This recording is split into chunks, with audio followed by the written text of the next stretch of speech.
What job should marketing get done in a company?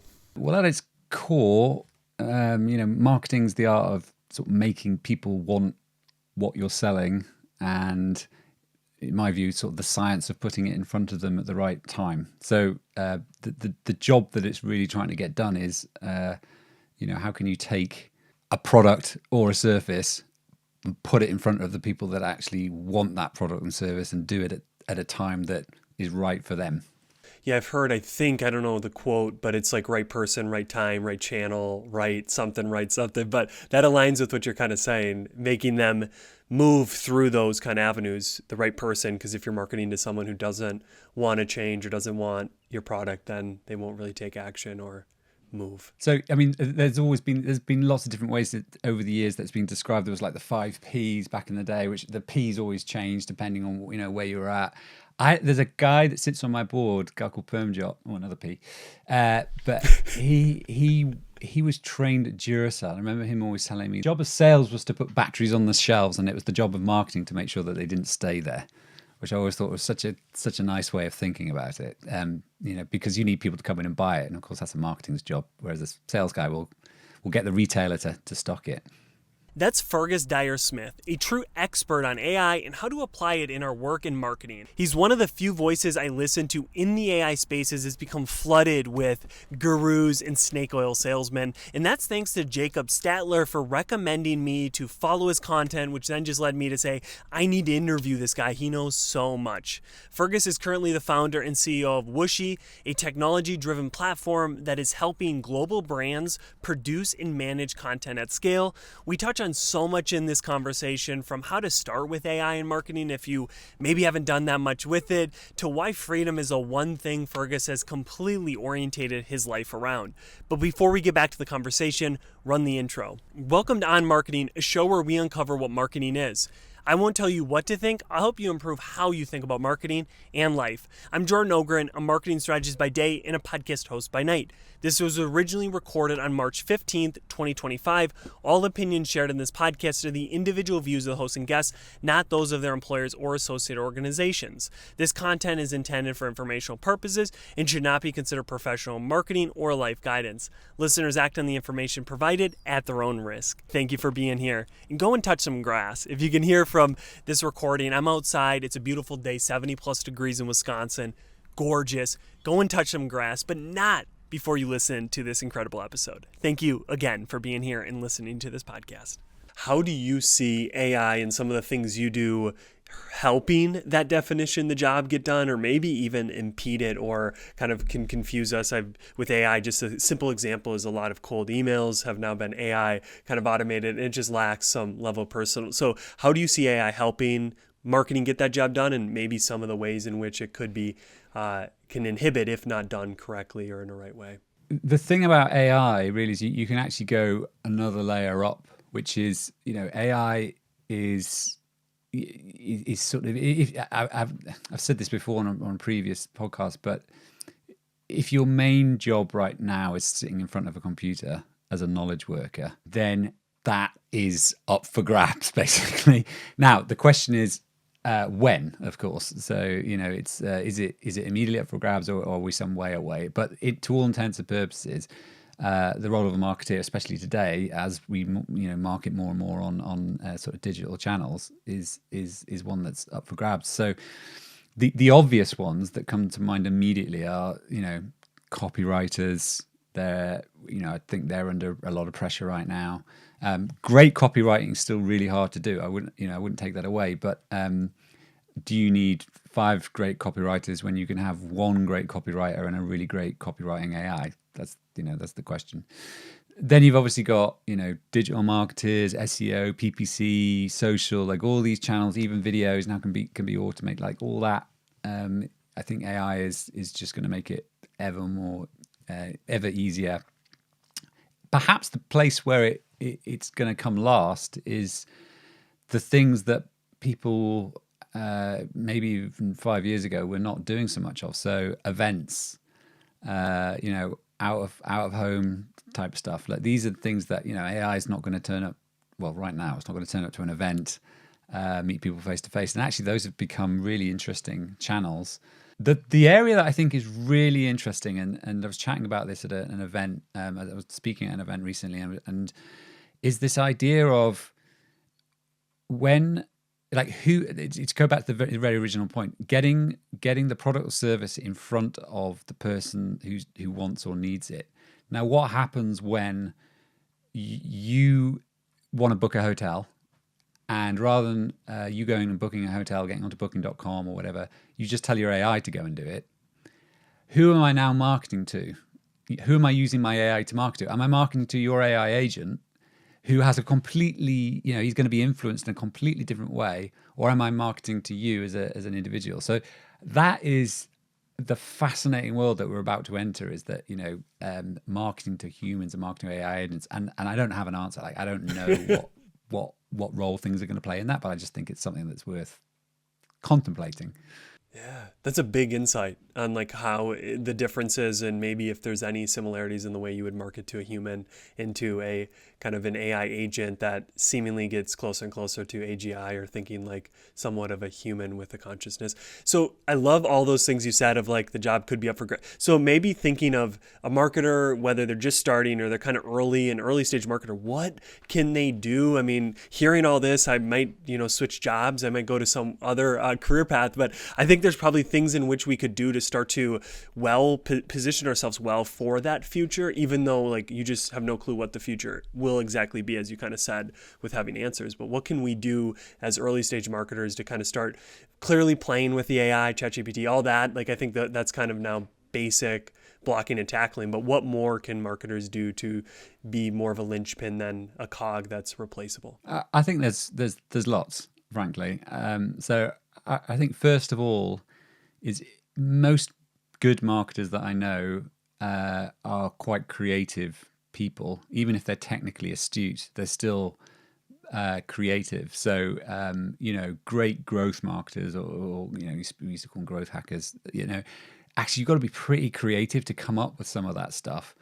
And if you recognize that in yourself, it's to think through, where is this all going? So again, I was at an event. I was talking at an event where we had about 70 agency leaders, and a similar question got asked, like, what do we do? And I was sort of saying, well, the problem most humans have with trying to understand what the future looks like is that we look forward by extrapolating out the past. So if you ever read, like, Tim Urban talks about this quite a lot, and this idea that when you look at an exponential curve, in the early days it looks linear, and as human beings, we're really bad at sort of working out technological change and how fast it's going to move. And so what we do is we try and extrapolate backwards, like, go look how fast things have changed backwards, and then extrapolate forwards. But the problem is with and this is a Tim Urban thing, is the moment you turn around, you walk flat face into a sort of exponential curve, right? So how do you then think about what the future might look like for you, knowing that information? And there's the old adage, which you shouldn't skate to the puck, you skate to where the puck's going. But what happens when the puck is accelerating? It's really difficult to understand where it's going to be, right? So my take is that, well, in that case, you've got to get out of linear extrapolations and get into like the world of imagine futures. Start thinking beyond what feels reasonable, and sit in a room with a couple of your buddies or whatever, and just think, like, what might this look like? Let's go beyond that. And I think in there you'll find answers. So you'll then be able to say, okay, well, let's assume that is going to be the future. What's going to be needed then? How can I make sure that I'm the right person? When that lands, I'm sort of prepared for it. I think that would be one thing that I'd really look at. The other thing that again, this is just a hunch, but I wonder whether marketing is going to split in half. And so it already is split up to a degree, but when we're able to produce tens of thousands of assets, highly personalized, and target you to the nth degree, that serves a certain purpose, and perhaps that same purpose can be used to target, AI agents and all the rest of it. But I wonder whether brand and sort of aspirational comes back. So I don't I don't want to, in the sort of 80s, the sort of heyday of advertising, really, it was all about aspiring to be the person on the screen, or it's like they made you want something, not because it was personalized, for the very opposite reason. And I wonder whether that might come back. I wonder whether we'll get, Google trained everyone to think about attribution and last click, and everyone forgot about desire and those sorts of things. Not everyone, but a good number of brands did. Anyway, there's a few thoughts. Oh, I love that. Kind of this futuring or creating these future scenarios. I don't call like foresight or strategic foresight, kind of thinking forward. It's beyond foresight in a way, because it's like foresight is you're trying to sort of create a map and work it, and it's like go beyond that. Blow it up. Okay. You know what I mean? that makes a lot of sense. I know that there's this horseless carriage syndrome, where we always the cars became horseless carriages because we instantly pulled the carriage. This new thing must be a horseless carriage, and we were unable to think like this is going to be planes and all of the kind of future things that this. The same thing happened in a play, and so they just try and extrapolate it out onto and then obviously people start to get to know the medium and all the rest of it. And that's where it gets really interesting, because now you've got, generally it's young punks who are coming to mess it up. And that's why I think, you have a massive advantage of being a young person, because you come into it with a whole new naivety, which the old guard won't have. I like imagination. I haven't heard that shared a lot of like which is something, if you think of like a child, they have just this awe, this wonder that they can come up or say things that it's like, how would you or why would you say that? But then as we get older, we start to lose that bit, and it's like, oh, that's not realistic. Or we start to like AI agents, or I don't know. I wonder if there's like, kind of as I hear of different writers or people kind of encouraging you to child's play and all of these things to be more imaginative or to allow your creativity to flow, that could be something that's very more important in the future to try to position yourself. So going though to that, do you create hypotheses? Like how deep do you get on like, okay, we have 4 futures and these are very imaginative and we're creating these hypotheses and then we kind of keep updating them? Or is that too like process oriented and you just kind of have to go build the plane as it goes and you're kind of updating them as things happen? You don't have like hypothesis or experimental dates where by this date we'll like see if this is any bit closer to reality? Or how do you see like systematizing this process, or is that not possible? I'm not sure it's possible. So I mean, this is theoretical. This is not necessarily something that I've done, but this is because we're in a kind of unprecedented time. The old way used to work. I just don't know if it does anymore. I don't know. It's like is the answer, but I think this is somewhat unprecedented, and so I think it's about creating like a North Star, or maybe a couple, multiple North Stars. So it's just say, okay, my belief is that. Everyone will use, no one will do sort of day-to-day shopping. They'll use AI agents to go and do that, just as an example, right? Like that you just sort of set this belief out. Okay, in a world where 95% of sort of purchases are made by AI agents, what does that mean for marketing and just sort of like create a set of beliefs. And there's some reasonable probability you're going to be wrong, but you'll work out at some point that okay, I wasn't quite right there. But if you're right, the upside could be enormous. I think what is definitely probably the wrong move is to assume that the skills that you could be taught today are going to be particularly valid in 10 or 15 years. Whatever happens, you're going to be shifting.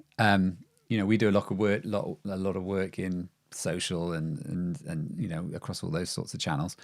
If you told someone in 1998, that no one would have had any clue what you were talking about, so it's that's the quandary that as a young person you find yourself in. But making some of those sort of North Star bets, I think, is not a bad idea. No, I love that. And I think there has to be some probably balance of positioning and not predicting. I know in in investing, that's a big thing of like, don't predict the future, position yourself for the future. Because I know prompt engineering, I had conversations with people 2 years ago that were suggesting that would be a role making 200K. And now it's just like, no, the machine helps you prompt better. Like, so then it's just like, if you literally predicted that future and you stopped whatever path you were going and went down that path, you're kind of like, you're going to be kind of out of luck. So I do think having multiple bets and kind of pushing all of them forward, having beliefs, writing things down, I think super critical, because we can have so much in our head. But when I say like, this will be the future on paper, and then I keep coming back to that to update that, I find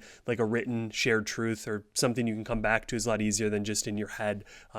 Because at least an imaginative person like me, I can think of so much, but until I put it on paper, this is future one, future two, and seeing those through. So I think that that's really helpful, and kind of maybe even underneath that is the ability to think of that will become a skill, because it's changing today, but I can't imagine in 15 years it'll also be changing rapidly. So it's just, this is a new skill of kind of seeing the future, positioning yourself with bets. Another thought there, and this is just coming to me as I'm thinking about it, is you could also sort of take the Jeff Bezos approach to this, which is,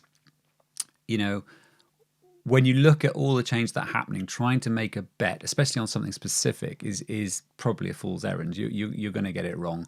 I think you can probably take some bets on a direction, like I said, some sort of North Star, but it wouldn't be like, I think, to use your example, like prompt engineering is going to be a big thing, but you might take a bigger bet on, our ability to manipulate computers is going through language is going to be dead easy. Okay, that's a bigger bet. So what falls out of the bottom of that?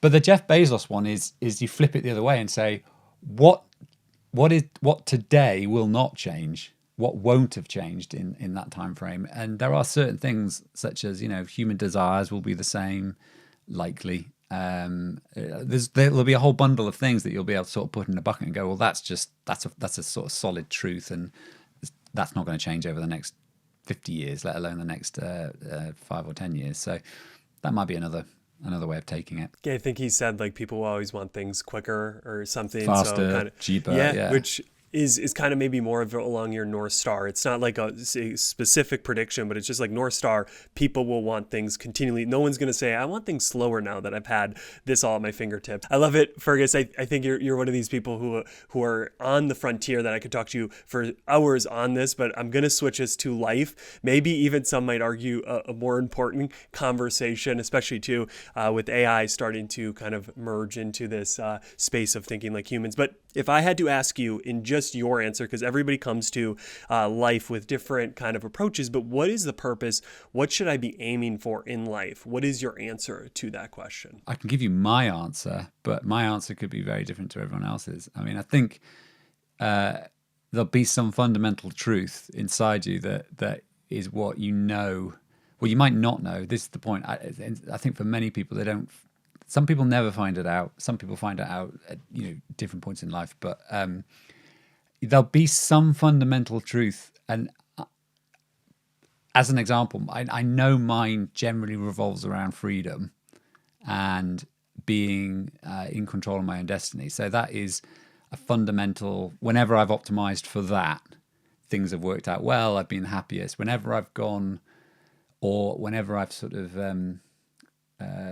not contradicted it, but sort of worked against that or sort of compromised on it, things tend to have gone south or been unhappy. But my answer can be completely different to other people's. It's like I don't think there isn't an answer. There's your answer. Whether you know what it is or not is another thing. So freedom for you is a big for me, thing. It's always been around freedom and not, being able to do whatever I want to do whenever I want to do it. Now, that doesn't mean I've always been able to like literally do whatever I want to do, because I've been broke, I've been and something, but that, no one could have stopped me going surfing or whatever, whatever it was. I was able to physically do whatever I wanted to do. Didn't have to go and do a number of things. And for other people, that's not it, and that's not it. It's something else. It could be monetary reward. It could be fame. It could be power. Like no judgment on any of them. I'm also thinking too, like freedom for self, but then there's clearly, if you think of activism, there's freedom for others, which then pulls more of this justice angle into it, that it's like, I think all humans have the right in like the kind of human thing to be free, to make their own decisions, to kind of believe whatever they want, going to communism or any of the other thoughts. But so I find that to be interesting, because do you see it solely for yourself, and then when you see others, I don't know, the opposite of freedom, contained or constricted, you don't feel anything? Or do you feel for others as well, where you're like, I wish they could be free, I wish they could kind of have this freedom, or this, like, or is it mainly for yourself? And again, as you've been saying, there's nothing wrong or right with kind of not having a justice filter, and kind of just being like, I'm really only focused on my freedom and kind of pushing forward, because then I'm a better person to all my friends or people around me. That's a good question. I've never actually thought about it in those terms. I mean, it's when I've tried to sit and think about there is an element of freedom of your own thoughts, though. So there's a correlate. Do you know what I mean? So being able to separate what your brain is doing and how you actually think about the world, there's an, which is, I don't know, maybe we're getting a bit I'm getting a bit deep there, but that, yeah. And it's quite personal to me. I've struck, understanding that how I'm reacting to something isn't necessarily sort of, it can be locked in as a consequence of some sort of dogma, or and everyone falls for it all the time, me included. Like you end up reacting to something in a certain way, and then you realize that is not me, that is me representing some view that I have, that I've got from somewhere else. And that's the key of it, is really just being free to have my own thoughts, which everyone has, but not everyone sort of actually practices. And then beyond that, you've got into the physical realm, and sort of like, okay, the freedom of, but yeah, in terms of other people, funnily enough, my wife actually lived through communism, so she's Polish, so I hear about what that was like, and so it's but yeah, it's weird example that I pulled. Yeah, exactly. Yeah, close to home. I love what you're saying though, Fergus, because I do feel, whether it's in like The Man's Search for Meaning or some book, that it talks about this thing of like, you have the freedom to decide your reaction, or you have the free, and I think that is like, because I also read a book about mimetic desire, that most of our desires are pulled. So there's this, in my mind, there's this kind of promised land that I'm always trying to go to, of the freedom of making my own decision, not pulled by society, dogma, all those things. But man, to your point, I think it's a forever journey of constantly being like, I reacted that way, but I'm not. And I've noticed that I'll be playing a game. I just had a daughter. And I'll be playing a game and I'll lose the game on my phone. She's crying, and all of a sudden I'm like upset. I'm like, no, I'm pissed I lost this game. But that does not have to transfer. And that's like a super micro, but like the freedom or being in control is maybe the opposite side of freedom, of like, you're in control of your reactions, you're in control of how you feel. That's the ultimate, at least for me, place to be. Yeah, I mean, it's quite stoic, isn't it? I mean, that sort of gets to the heart of stoicism, essentially, which is, there's your thoughts, there's actions, there's things that happen, and there's how you react or think about those things, and they're two separate things. An event can be, there's an event, and it can be bad and good, just depending on what your perspective is.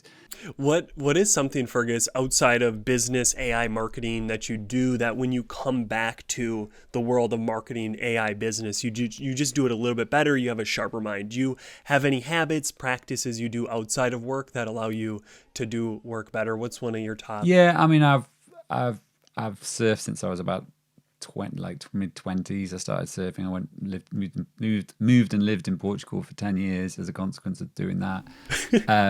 I actually have got back into coding, which I know that's sort of correlated, but I've just found it such a huge unlock for my own brain, because for so long I was locked out of that world.